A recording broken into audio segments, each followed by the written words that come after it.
inflaciones, un 0,2% durante el mes de mayo. No tiene sorpresas, le vamos a preguntar al economista jefe de Finsa, Nathan Pincheira, qué evaluación hace justamente de este IPC. ¿Cómo estás, Nathan? Muchas gracias por acompañarnos hoy día en Más que Números.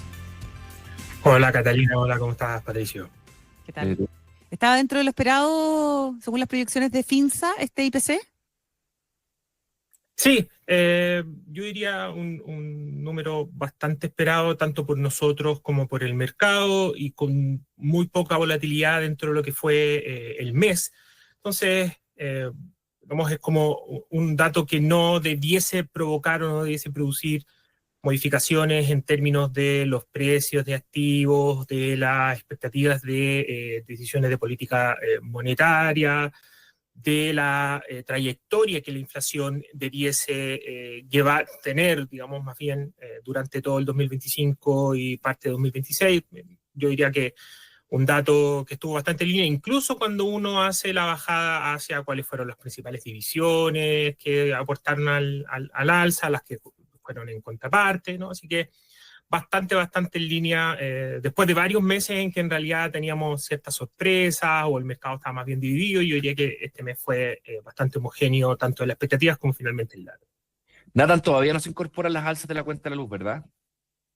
No, el alza que viene sería en julio, julio digo más bien, pero recoge un poco los incrementos que la tarifa tiene o tendría en una situación normal, ¿no? En que se ajustan los precios semestralmente, por lo tanto no responde a los incrementos que tuvimos tanto a mediados del 2024 como en enero de 2025, en el que lo que se hizo fue poner al día las tarifas, ¿no? Entonces van como por caminos separados y además son órdenes de magnitud algo distintos. O sea, estamos hablando de que lo más probable es que en julio veamos un alza aproximadamente entre 6 y 7%, versus los incrementos que observamos durante 2024 y 2025, que totalizan casi un 50-60% acumulado.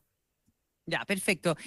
Desde el punto de vista de la guerra arancelaria, ¿qué impacto podemos empezar a ver, si es que lo hay, en la inflación local? Porque ya hemos tenido algunos análisis respecto de lo que ha pasado en Estados Unidos, ¿no es cierto?, con esta guerra arancelaria, que ha tenido un impacto significativo en la inflación de Estados Unidos, aunque sus efectos han sido más bien mixtos y hay varios que están esperando su evolución.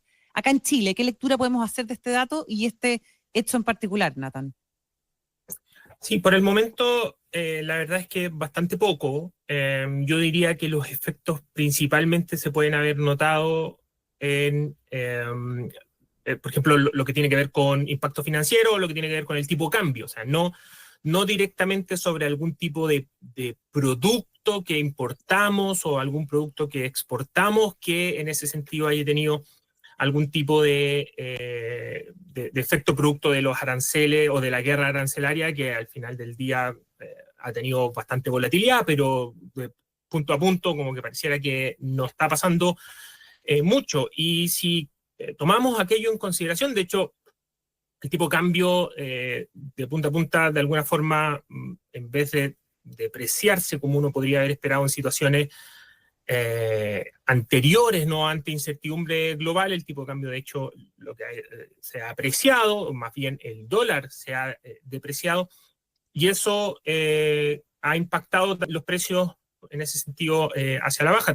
También, digamos, la evolución de precios de materias primas a nivel internacional, la principal importación en esa línea, como es el petróleo, también ha venido afectando durante los últimos meses de manera negativa al caer los precios de los combustibles. Por lo tanto, esos yo diría son más bien acotados los efectos que esta incertidumbre a nivel global digamos, ha tenido o hemos visto. Claro, pero esto es lo que ha pasado, Nathan. ¿Qué esperas que pase? Porque en Estados Unidos hay bastante consenso que esto va a generar aumento en los precios. Para Chile, ¿tú esperas que también aumenten los precios o esperas algo diferente?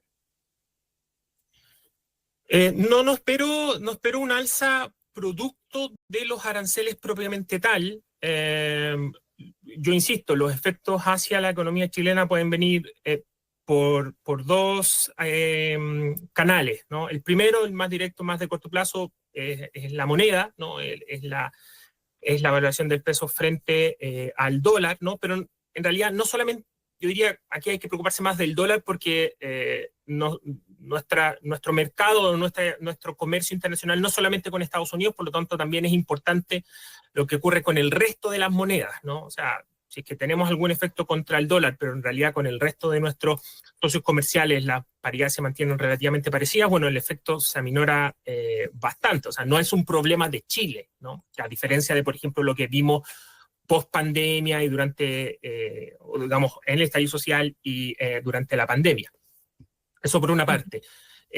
Pero por otra parte, los efectos más a mediano y largo plazo, y no solamente es un análisis que hemos hecho nosotros, sino también, por ejemplo, en el último informe de política monetaria, está bastante bien expuesto, los efectos de una menor actividad a mediano y largo plazo, ¿no? El descenso del comercio internacional impacta a la economía global, y ese efecto, ¿no?, de menor dinamismo internacional tiene su eco en la actividad local, y a través de ese canal menores perspectivas, dado menor crecimiento, menor presiones de demanda, menor perspectivas de inflación en el mediano y largo plazo. O sea, como vemos, tenemos efectos posiblemente disímiles si es que nos enfocamos en un plazo u otro, ¿no? Pero yo diría que en términos de lo que podría experimentar Estados Unidos con presiones inflacionarias producto de la implementación directa de estos aranceles sobre algunos productos puntuales, ¿no? Es muy distinto a lo que el resto del mundo en ese sentido podría estar experimentando. En ese sentido, lo que pasa por la cabeza de Donald Trump, Nathan Pincheira, ¿cómo está influyendo hoy día en la economía norteamericana, en estos indicadores particularmente? Bueno, lo vimos ayer yo como que estaba pensando que a qué se parece lo que vimos ayer, por ejemplo, y me acordé del comercial del manjar de una marca, ¿no?, en que los dos niños pelean por la mamá, quién quiere más. Yo creo que hoy día este tipo de comportamientos y este tipo de dimes y diretes que afectan, y afectaron ayer, y lo comentaban en el bloque anterior, la bolsa norteamericana, tiene bastante efecto sobre la economía norteamericana. Recordemos que el efecto riqueza, o sea, los norteamericanos tienen bastante más, digamos, no sé, acciones, si uno quiere decirlo, de que otras economías, o incluso que nosotros. Por lo tanto, si es que vemos efectos relevantes en Wall Street, eso afecta, ¿no?, Main Street, ¿no?, o la economía real, y por supuesto que por esa línea, ¿no?, menor actividad por el lado de la economía norteamericana, menores flujos, y eso afecta también, por supuesto, el valor de su moneda.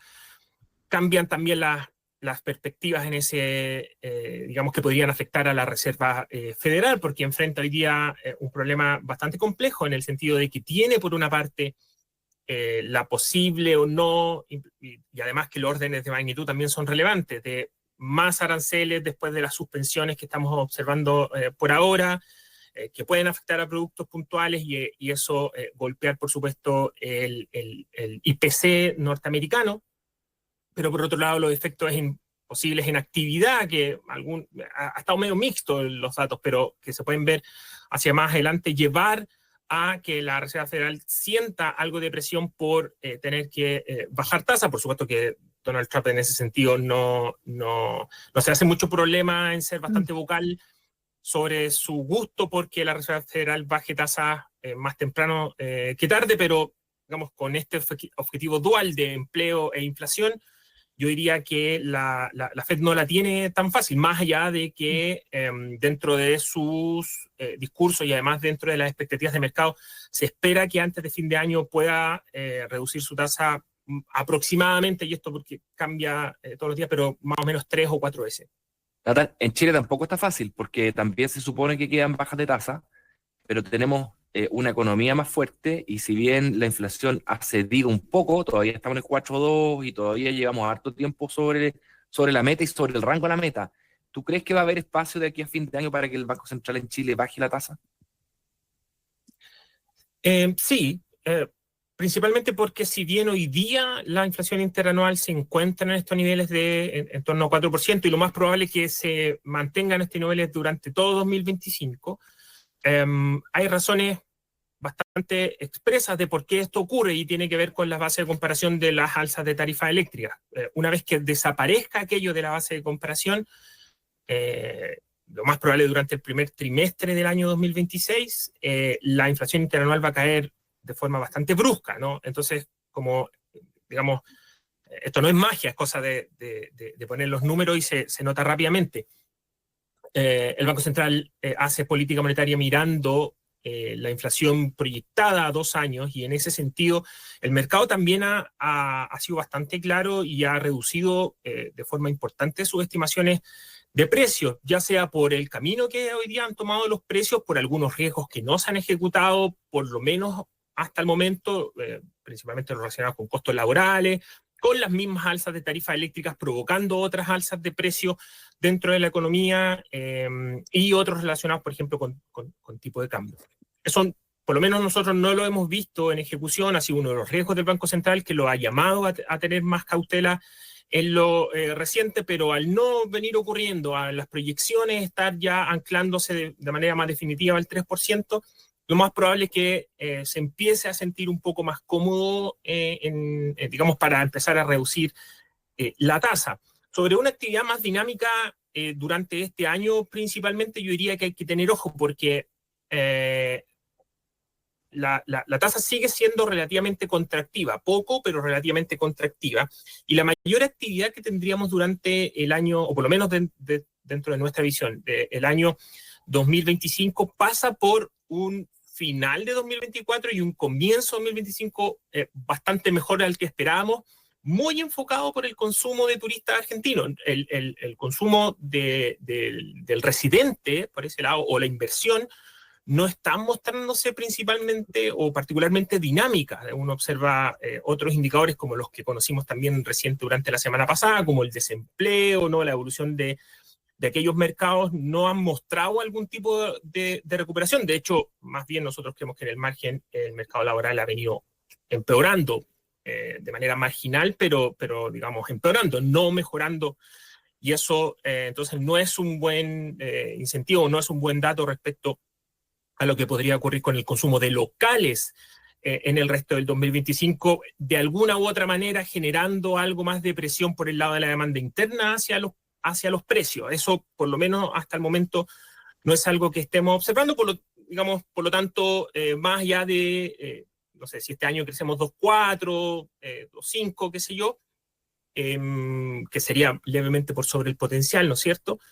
Aquello no se reflejaría necesariamente en mayores presiones inflacionarias, considerando además que estas bajas por parte del Banco Central no serían para pasar a un plano estimulativo de la economía, sino simplemente pasar a un espacio algo más neutral, dado que se espera que la inflación converja a sus niveles de largo plazo, y dado que la actividad también, con esta volatilidad, durante los últimos 24 o 36 meses ha estado rondando simplemente un crecimiento cercano al 2%. Efectos puntuales más, efectos puntuales menos. Estamos con Nathan Pincheira, economista jefe de Finsa. Te quería preguntar por una discusión que ya está empezando a darse en nuestro país y tiene que ver con el presupuesto 2026. Está súper en fase inicial, pero ya hemos visto que el Ministerio de Hacienda ha instruido a los servicios públicos a limitar sus propuestas presupuestarias. Se están evaluando 134 programas, y quería preguntarte justamente si el tema de la discusión del presupuesto está alineado con este objetivo que tenemos desde el punto de vista justamente de la inflación y del gasto fiscal. ¿Cuál es tu opinión? No creo que necesariamente el gasto fiscal haya estado ligado en lo reciente con mayores presiones inflacionarias. Creo que el grueso de los desbalances macro que tuvo Chile, que llevaron a una política monetaria bastante más contractiva, ¿no? Y además a una reducción del gasto por el lado del presupuesto, hicieron su trabajo. Yo creo que hoy día las interrogantes tienen que ver con la sostenibilidad fiscal, ¿no?